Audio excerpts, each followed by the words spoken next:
Hello everyone, welcome back to PC Guys Off-Grid Cabin, where the work is never done, but we're doing it just for fun. I've got a unique problem here.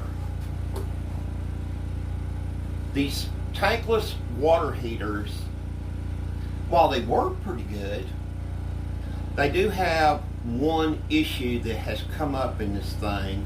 It was something I never anticipated happen. I don't think the manufacturer probably anticipated this occurring. But what happens is these things are sensitive to changes in water pressure. Now that's fine if you're on a municipal water system where the water pressure stays constant. We're not in that situation. We're using a Pentair water pump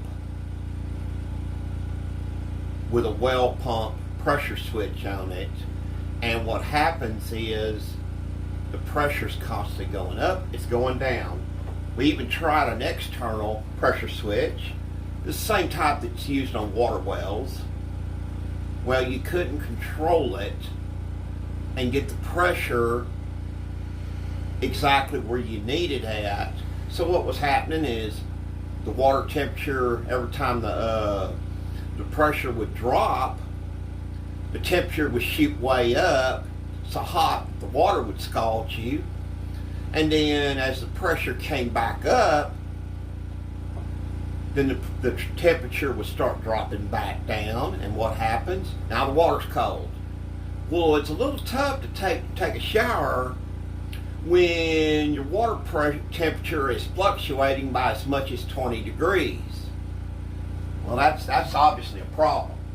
So when you have a unique problem, what do? You come up with a unique solution. Well, that's exactly what we did here. This is a Gamatech water pressure switch. It's digital.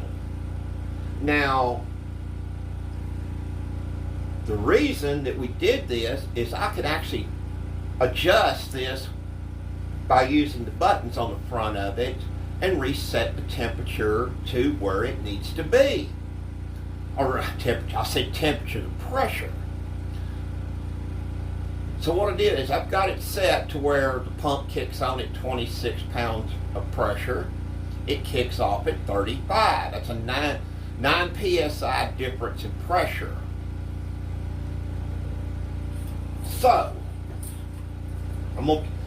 it's at full pressure right now. I'm going to turn the water on. And as you can see, the pressure is going to start falling.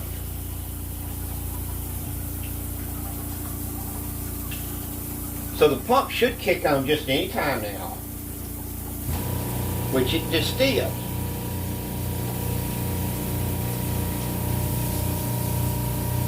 Now the temperatures up here, it went down to 104. Now if you notice, it's already went up to 106 on the 108, but the pounds are already up to 33 pounds per square inch. So when it gets to about 35, it's going to cut off.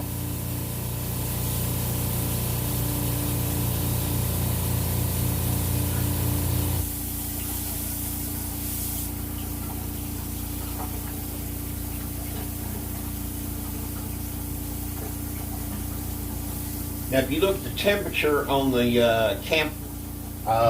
Gasland heater, it's not doing near as much fluctuating as it did before. It's still going to do a little bit of fluctuating, but 2 to 3 degrees is not near as much of a problem as a 20-degree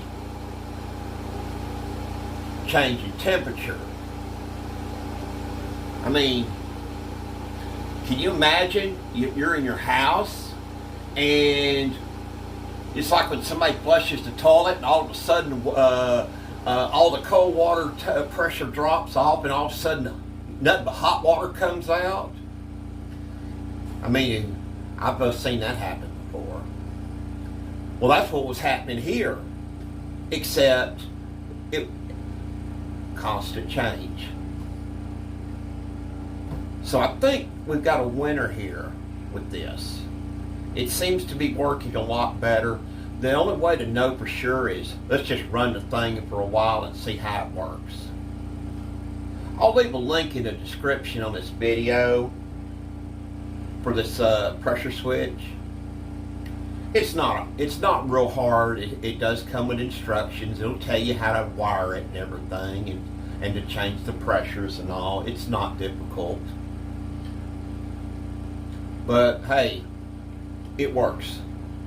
And that's what we're all about here. We're all about coming up with unique solutions to unique problems. I mean, nobody's wrote a manual and says, okay, we're going to do an off-grid cabin. This is how you do it. So maybe we're just writing the manual as we go and we learn. And sometimes we just have things that sometimes it works great. Sometimes it just goes boom in our face. Well, if I try something and it goes boom, well then you as the viewer can look at it and say, hey, that didn't work out so good. Let's not do that. We'll go try something different. And that's what we do here. Anyway, I appreciate you watching, guys. And if you like our video, give us a thumbs up and subscribe there so you don't miss the next episode. Thanks for watching, and until next time, take care of yourselves and take care of each other.